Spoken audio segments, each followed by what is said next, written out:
You could say that the storyline of wars starts actually in our relatively near future, around the 2030s or so. It's during that time that a company called DynCorp creates what's known as the GRAV drive, or the Gravity Attuned Vehicle Drive. Basically, the idea is that we hadn't stretched beyond just the Earth and the Moon yet, maybe a little bit towards Mars, but let's face it, current technology just can't get us very far. The GRAV drive could, and it allowed us to finally travel within the solar system within a reasonable amount of time. So all of a sudden, the entire solar system opens up for human mining, human expansion, human colonization eventually, for human adventure, you might say, right? In 2037, the first ship with a grav drive was launched. It was called the Cavour, launched by SCL Comp Corporation, I believe. And the problem was that this was an American company that developed this whole idea. SCL Comp Corporation launches the first ship, but DynCorp, who holds the patent, was the one in charge of the technology. They were an American company. And the very next year, in 2038, America started to sort of get wind of this idea that maybe this technology was going to spread beyond just U.S. companies, perhaps become a threat, and the United States government sued in court to try to stop that from happening. Oddly enough, and this is somewhat surprising, but you could say that business is heading in this direction even now, the business beat the government, and they were allowed to spread that technology and sell it outside U.S. borders. The U.S. government lost the case. Eventually, as time started to pass, DynCorp started to realize that it could sort of offer this technology to the world and allow all of humanity to benefit from it. Sort of a benevolent thing, but there was something they wanted in return. They went to the United Nations, which by then was starting to become more and more of a governing body for the entire planet, rather than just being an advisory body, you might say, to a lot of different countries, a peacemaking organization, the way that it is right now, the very inefficient form that it exists in now. They basically came to the United Nations and said, look, a lot of your countries are basically outsourcing stuff to multinational corporations anyway, things like Blackwater handling security in different parts of the Middle East, things like that. And multinational corporations are affected by all these proclamations and studies and all these regulations that the UN is trying to put out, and we, as corporations, affect millions upon millions, if not billions of people across the world. So, we offer you grav drive technology for your nations. Let's help Earth as a whole expand. But we want a seat at the table. DynCorp asked the United Nations to give multinational corporations a seat within the United Nations itself. A voice, a controlling voice it winds up eventually becoming within the UN.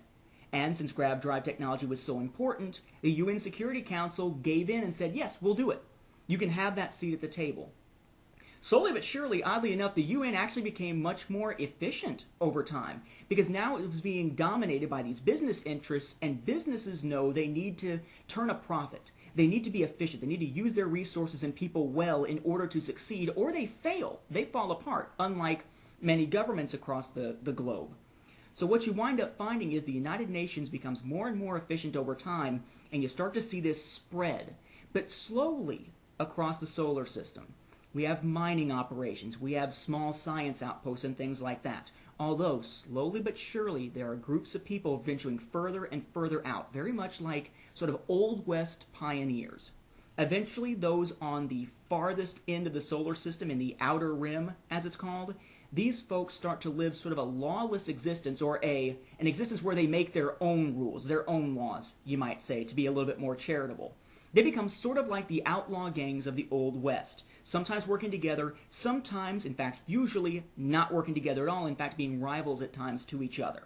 These groups, like the Accord, the Cartel, and others, like the Cogs, become known as the Mavericks, and they are a fiercely independent faction within humanity by the time of the war's gaming storyline and our novellas.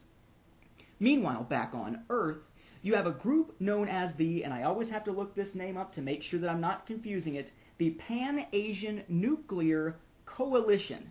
The Pan-Asian Nuclear Coalition, who work together to try to provide energy for all of Asia, or almost all of Asia. Japan, China, Korea, or the Koreas, the two Koreas, basically trying to handle the huge energy needs of that entire continent. And it works for about 5 years or so. Then comes March 23rd, 2071, and this entire system breaks down. And all these nuclear power plants across Asia reach a point where they're starting to melt down. There's going to be a major nuclear or radioactive catastrophe in Asia if something can't stop it. The problem is the computer system that's controlling it winds up in a loop. You need to activate security protocols in order to use the overrides. But to use the overrides, to activate the safety protocols in the first place that would let you use the overrides, you have to be able to engage the overrides. It's one giant logic circle, and they can't find a way to stop it. They introduce a new AI, a new artificial intelligence into the system that will eventually, in a more advanced state, become known as Shocho.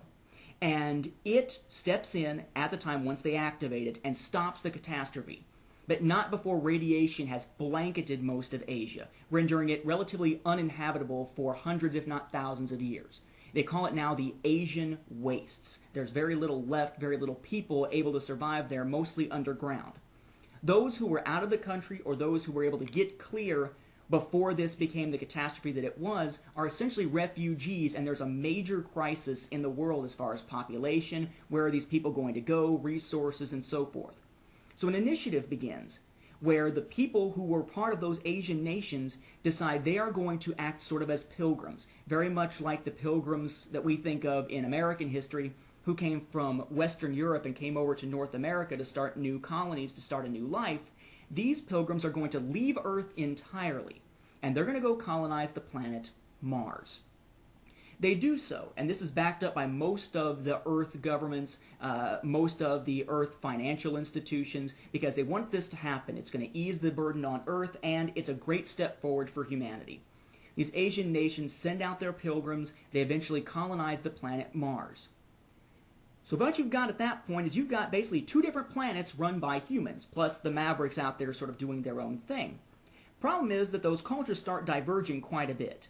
On Earth, corporations grow and grow in power, not necessarily in a malevolent sense, though not benevolent either, definitely a profit motive to it. You slowly see sort of capitalism in its idealized form growing on Earth, and you get these huge cities called plexes developing, huge corporations developing.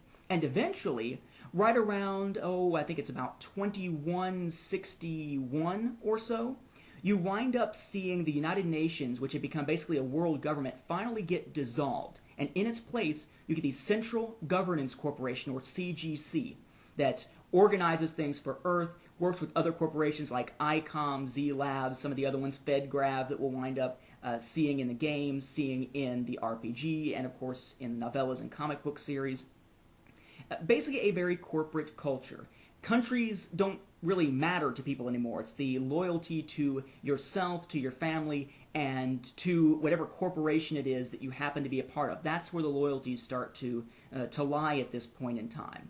And the CGC is a body that you can vote in, you can have a say in it. It is somewhat democratic, but it's done in a capitalistic way. It's done through shareholders voting, and citizens can own different amounts of share in the CGC and therefore have different sized voices in the running of the CGC and the running of Earth, so to speak.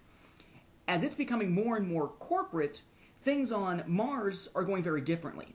On Mars, the fact that they are having to sort of fight to survive and fight to build a new life, you get sort of an idealized version not of capitalism but of communism or socialism, sort of a communal environment growing based a lot around Asian-style cultures, ideas of honor, ideas of spirituality, and these become very, very, very different ways of life.